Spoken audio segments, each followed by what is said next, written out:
श्री विभीषण जी षष्ठम चिरंजीवी की कथा। श्री विभीषण जी, जो कि राक्षस वंश से उत्पन्न हुए, बहुत ही प्रतिष्ठित वैष्णव भक्त थे।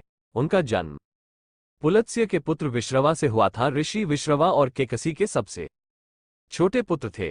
कैकसी के गर्भ से ही रावण, कुंभकर्ण व विभीषण का जन्म हुआ था। इन तीनों भाइयों ने ब्रह्मा जी की तपस्या कर वरदान प्राप्त किया था।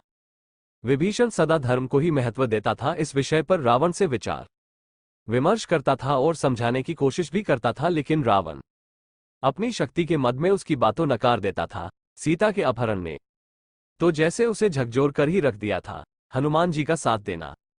वो रावण के शक का शिकार होता है, जिसे रावण उसे अपनी सभा में सभा के सामने लात मारता है और उसे कुलद्रोही बताता है। रावण के निकाले जाने के बाद विभीषण के पास और कोई चारा नहीं था। वे प्रभु श्री राम की शरण में चले गए।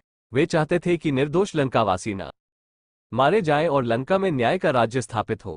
विभीषण का एक गुप्तचर था जिसका नाम अनल था। उसने पक्षी का रूप धारण कर लंका जाकर रावण की रक्षा व्यवस्था तथा सैन्य शक्ति का पता लगाया और इसकी सूचना भगवान श्रीराम को दी थी।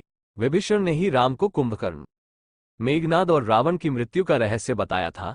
विभीषण रावण के पक्ष में रहते तब भी युद्ध का परिणाम वही होता जो होना था, लेकिन राम के पक्ष में जाकर उन्होंने न केवल एक निरंकुश अत्याचारी एवं राष्ट्रद्रोही राजा का विरोध किया, वरन लंका की सभ्यता संस्कृति को भी बचा लिया। भगवान श्री राम ने विभीषण को लंका का नरेश बनाया और अजर अमर होने का वरदान दिया। विभीषण जी सप्त चिरंजीवियों में एक है और अभी तक विद्यमान है। वीडियो अच्छी लगी हो तो लाइक और सब्सक्राइब करना ना भूले।